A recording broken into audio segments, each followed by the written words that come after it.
Have you ever wondered what life was like for our earliest ancestors?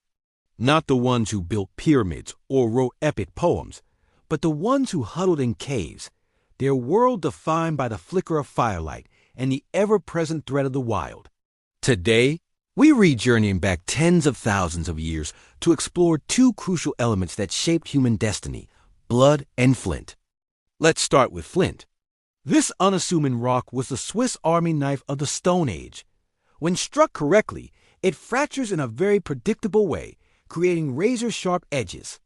This process, called flint knapping, was one of the first truly high-tech skills our ancestors mastered. Imagine a group of early humans gathered together. One individual, with years of practice, strikes a piece of flint with a hammerstone. With each precise blow, a sharp flake breaks off. These weren't just random shards of rock. They were tools.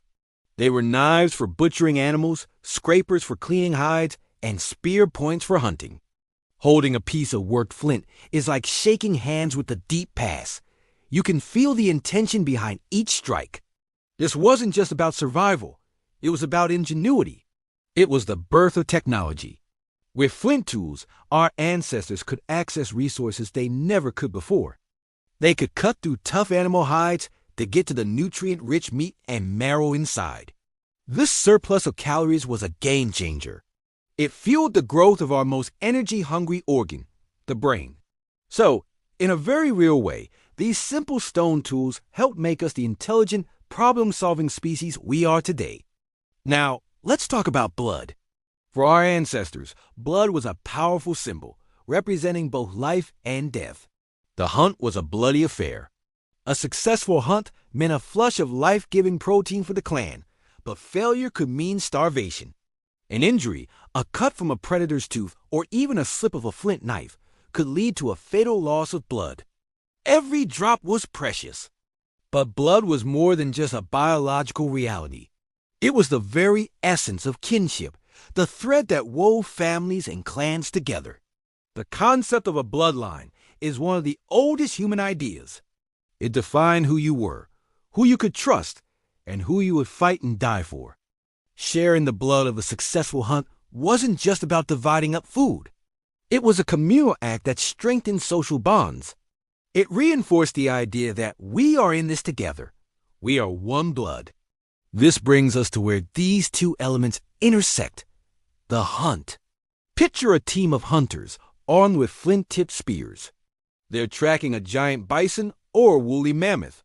This is the ultimate test of skill, courage, and cooperation.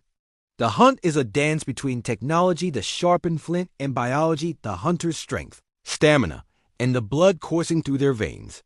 When the spear finds its mark, it's a moment of both triumph and tragedy. The flint, a product of human intellect, pierces the hide, drawing blood.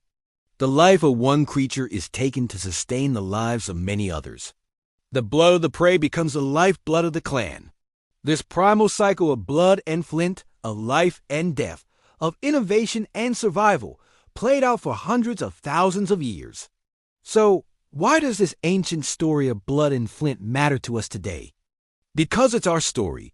The drive to innovate, to create new tools to solve our problems. That's the legacy of the flint knapper. The deep-seated need for community, for belonging, for a tribe, that's the echo of the clan's shared blood. We may have replaced flint with silicon chips and hunting parties with grocery stores, but the fundamental human impulses remain the same. The next time you see an ancient artifact, or even just a simple stone, take a moment. You're looking at the foundation of our entire world, a world built on blood and flint. Thanks for joining me on this journey into the deep past. If you found this fascinating, be sure to hit that like button and subscribe for more stories about our incredible human journey. See you next time.